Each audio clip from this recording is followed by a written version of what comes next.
Hello, and welcome to episode 2 of Making Your Dream Game. In the last episode, we talked about setting, characters, storyline, and just like the overall tone of your game. And in this episode, we're going to be talking more about content. I'm assuming that's the title of this video.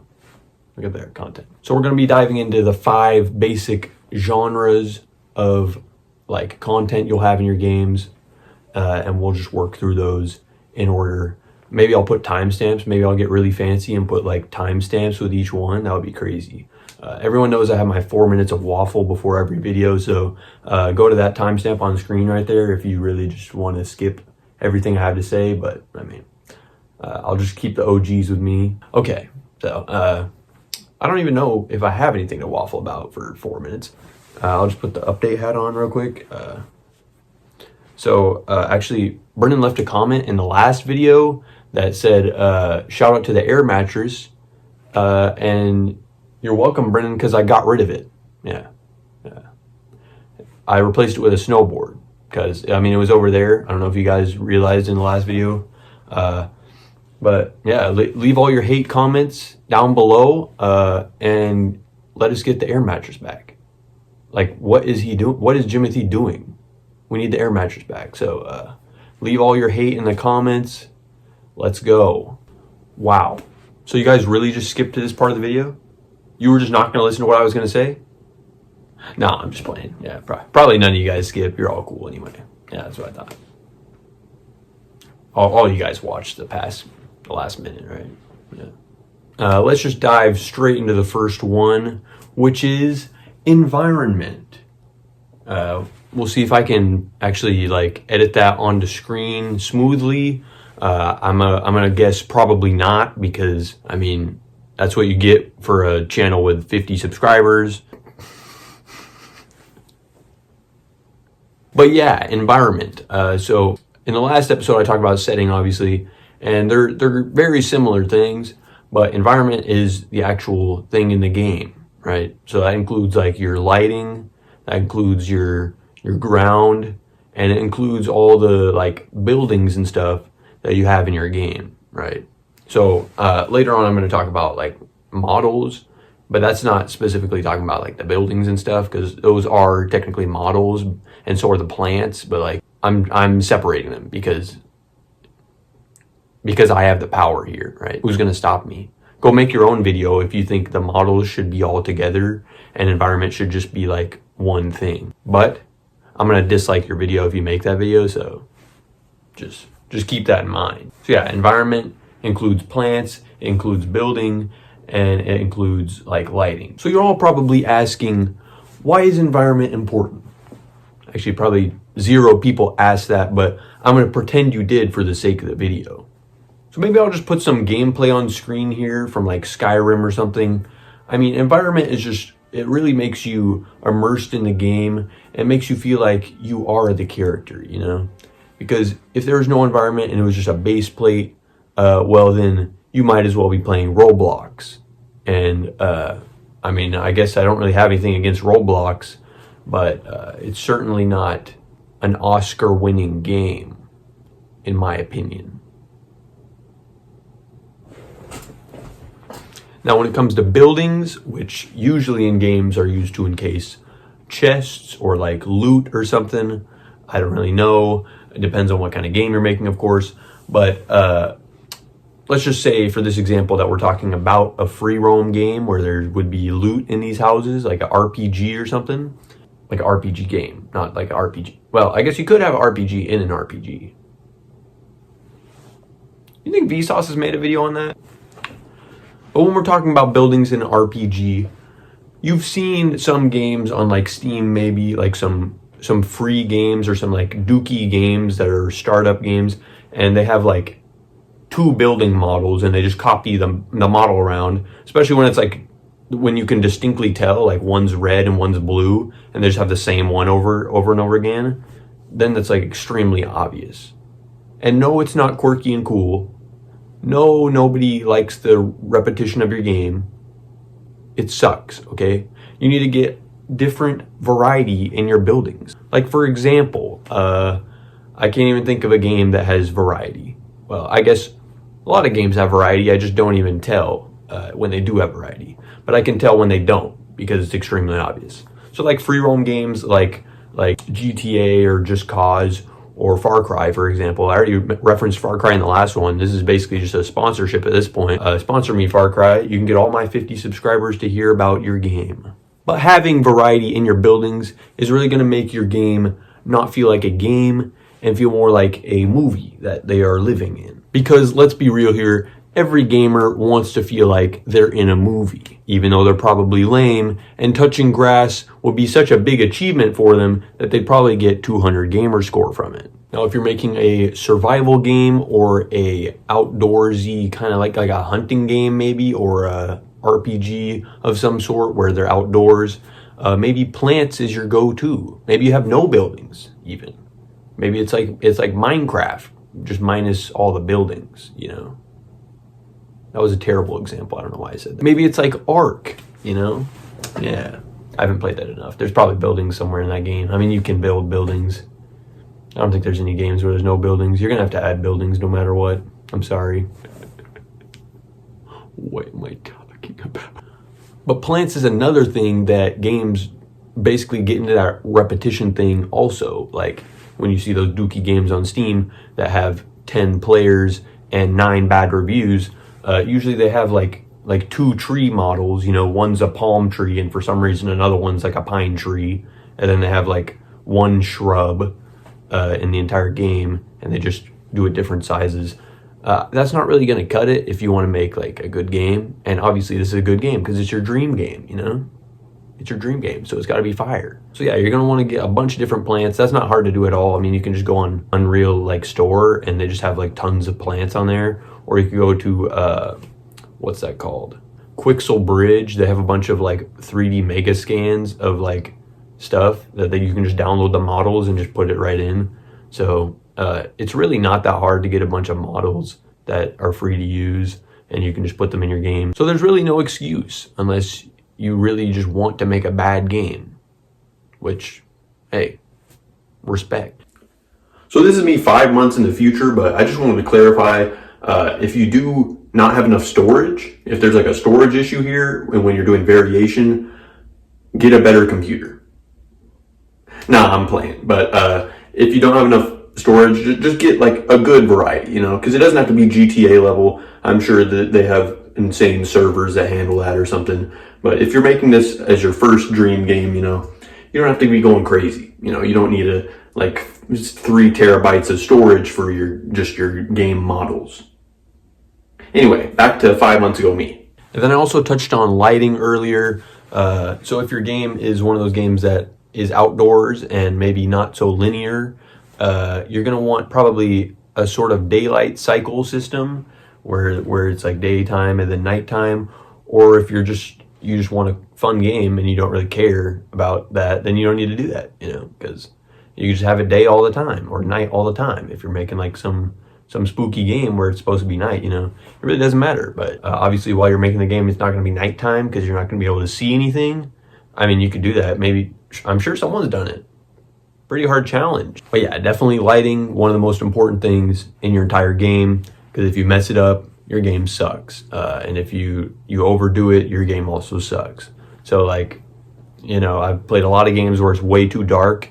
You like can't see anything. Like when you go into a building and you're looking around for like the loot and stuff inside and you just can't see anything. It's like pitch black and you turn your like TV brightness to 3000% and you can see like a few pixels of light. So maybe don't have a game like that. Maybe consider adding some torches maybe, or like a working light or something. I don't know. Or just have an invisible light, you know? There doesn't really have to be a reason for there being light in there. Like I doubt game theory is going to come out here and measure every pixel and the angle of your lighting to make sure that it's accurate to real life. Actually, I think game theory retired, but that's just besides the point, okay? But yeah, overall environment, very important part of every game. Like, I mean, I couldn't imagine like Goat Simulator or something with no environment. I mean, there would just be no game. So environment, very big yes moment right there. Yeah.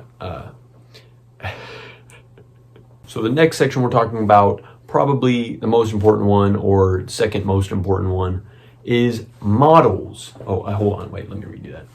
Models. And by models, I just mean like basically the items and the things you're putting in your game, the characters you're putting in your game. So this is a very big section, very broad, not very easy to like specifically say what you put in your game. So really this is where you go hog wild with like your own customization, because it's really about what your game is about. So if you have, for example, in the game I was doing in the last one, which was like the winter horror game, I would put the train conductor as our main character. You know, I have to make a model for him. And if you're making your first game, obviously you don't need to make your models. You can just find some random placeholder model, you know, from the store or something, and just have that as your dude for now. And then obviously, if you're gonna make your dream game, you're gonna change that later, you know. You can go into Blender, you can go find Blender Guru or whoever that dude is. Didn't he get into like a scandal or something? I don't remember. But the first section of models we're gonna be talking about, of course, is gonna be characters, is what you're gonna wanna aim for first. You know, it's most important models to get, because every game has a main character. Like, it doesn't matter what game you're playing, like, Agario has a main character, you know? Like, bro, what? But yeah, first most important, your characters, your main character. Second most important, obviously, items. So whatever you are using to progress through the game. And then third most important, I would say, is NPCs. So it depends on if your game has NPCs, but if it does have NPCs, those are very important to have models for, because, you know, you don't want some ugly NPC. Like, I don't know if you've seen those, there's some mobile games, just like this genre of mobile games where they all use the same like polygon models.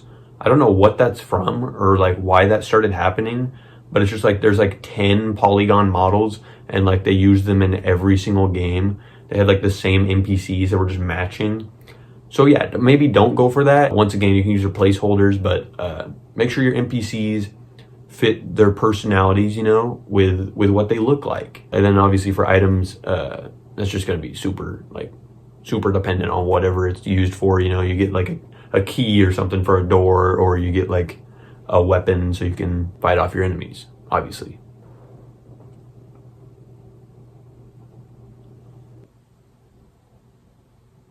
So you have your lighting, you have your setting, you have your characters, you have your NPCs, you have your items, you have your plants or whatever. So what's next? Textures. Yeah, textures. So I kind of just needed 5 steps, so I kind of threw this one in there. It was really just a curveball, because textures kind of goes in with models and with environment, but I figured I'd just like talk specifically about textures because everything has textures in a game. Hopefully, unless once again you're purposely trying to make a terrible game, which shoot for the moon, pal. But yeah, most like big games even don't make most of their textures. A lot of them they just like take from other places, because there's people who make textures for a living, and then there's people who make games for a living. They're not doing both at the same time, you know. Like some textures obviously you have to make, you know, like for custom items and stuff. So I would say go that route first. Just find textures or buy textures, because that's way easier and way faster. Like there's already pro people that have been doing this and they make 1 million textures in a week. But if you do have like custom items and you want to make custom textures for those, I would say either 1, have a pretty simple game to begin with, or 2, watch just a load of tutorials on how to make super detailed textures for those custom items. And then obviously your characters are going to need your custom textures, and I have 0 clue how to make characters. It's probably pretty difficult, but I'm pretty sure in Blender you can actually texture stuff in there. Blender, if you don't know what Blender is, I'm surprised you're watching this video, but that's basically where everything is modeled in 3D. So usually I think they 3D model it and then they texture it in there. But once again, I have no clue. I just imagine that's the easiest route you can go. So that's textures all done and through with. Very important, of course. No textures, no game, you know. Well, if it's going to be fun, obviously. And I mean, light is not going to do anything to your models if there's no textures, you know. It's just going to be a white void. But the real question is, do you hear that? That's called a sound in our game. So yeah, sounds are pretty important. I feel like hearing is a pretty nice thing to have, and it really makes you feel like you're alive, you know? If I was deaf, I probably would be like, I'm dead. In a game, you know, if there's no sound, or the sound sucks, you know, it really just screws up the whole game. Me personally, I always play with the sound off, so I wouldn't even really know. I mean, like, leave more hate comments down there. Yeah, I love to see those hate comments. I'm actually a masochist. Now, you're gonna have to make sure that your soundtrack is absolutely fire. So we're talking like Hollow Knight soundtrack, Undertale soundtrack here, and your sound effects are like Hollywood movie sound effects, you know? Because if this is like your first game, you know, which you should probably make a tester game, to be honest, but I'm probably never going to do that. But if you haven't made games before, you're definitely going to have to kind of just carry your entire game with your sound effects. So like, for example, in One Armed Cook, those sound effects went absolutely hard, and that's why the game was a masterpiece. I mean, the game was also just great, but sound effects, 10 out of 10 in that game. Fire extinguisher, probably my favorite sound effect. Now, making sound effects for your game is obviously one of the most fun parts of making a game, but also don't forget to make them actually decent, because, I mean, I already used the Goat Simulator example. That game was like, their sound effects are the most goofy sound effects I've ever heard, but they're actually good. Like, I mean, like whatever that song is on top of the skyscraper, I jammed out to that like every single day for like hours on end as a child. So, I mean, if you get one of those in your game, just an absolute classic, then your game's already fired. Like, even if you have the worst mechanics, worst plot, worst character development, worst quest line, you'll be fine because you have the most fire soundtrack, and people will know your game because of your soundtrack. So really, that's all that matters if you're trying to have a big game. And of course, don't forget to add any sound effects, like even for the smallest kind of things, like maybe you like dropped a pebble or something for the game. You got to add that sound, you know. Even if you're like, well, it's probably too quiet to hear. It's like 2 feet away, so that's pretty far. You should probably still add sounds for just anything that you could think of adding a sound for. Obviously, don't overdo that because, I mean, then it's just like horrendous. Like if you have the most obnoxious wind noise or something in the background, no, okay, don't do wind noises. Unless you're in a cutscene, no wind sounds. So I ran out of storage and it's been like over a week since the last clip, but we're back in business. As you can see, I got the chain, the dollar store beads. Got to heat with something fresh, you know. But where we left off, I was pretty much just wrapping up sound. So yeah, as I said, sound can really carry your game. You know, you need that juicy, crispy audio. You know, that high quality audio. So with the first 4 segments out of the way, we just got one left. One left, guys. And I'll tell you exactly what that is. Systems. Huzzah. Yep. So if you're curious what a system is, I basically am just referring to how your game works, you know, because everything else has generally been art, the art side. And now we're getting to the not fun side. I mean, it's fun for playing the game, but it's definitely not fun for making systems. So obviously you're going to need to watch a lot of tutorials or just have some like revelation in your dreams or something of how to code or make these systems. I know in Unreal Engine they have both C script, I think, or C# or something, and Blueprint. And so one is like you're actually typing, and the other one you're like connecting things. So Blueprint is much easier. C script, is it C script? Just put on screen whatever it's called. That is much more difficult. I don't know why you would want to do that. I think it works fine either way. But yeah, systems, you're going to have to code, like if your character is going to run, you have to do shift. And putting in keybinds is really simple because I've done that before. You just press a button and it does a function, you know. So that's pretty simple. But I mean, things like queuing cutscenes. Another example is like if you're going to win the game, the win condition for the game, or like you play the end credits scene. If it's like a simple game versus like a long game, you know, really everything depends. I said that those other things like models and textures were the most important, but I mean, if you don't have any systems, it's not even a game. So like technically you could have a game with no visual images, but I don't know how you would do that. You'd have to like speak in code. Systems are vital because without a system, your game is not a game. It's just a 2D still image. Systems also kind of go in hand with animations, which I could have talked about as another segment, but this video is already too long. So, for example, if you're going to emote like in Fortnite or something, you got to like press E and then you like, you know, something like that. But yeah, systems make everything happen, you know. I could really go more into detail, but there's so many different things you can do with systems that there's no clear way to explain it, you know.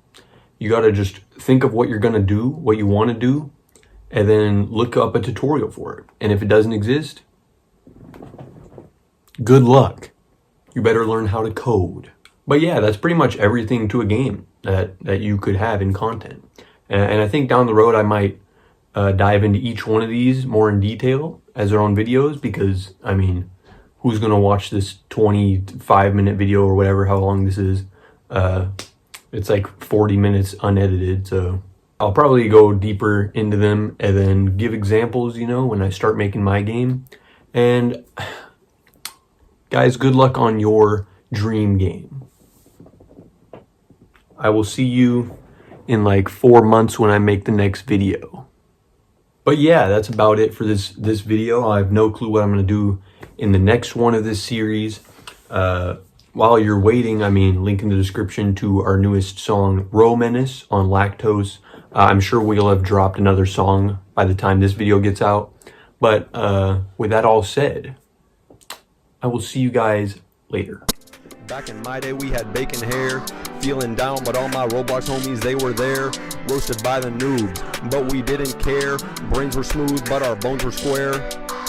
Little kids, we had a rhythm, always looking to the top, we had the vision. All the badges trying to copy how we was pimping. Disaster strikes and rebel left that blocks are limping.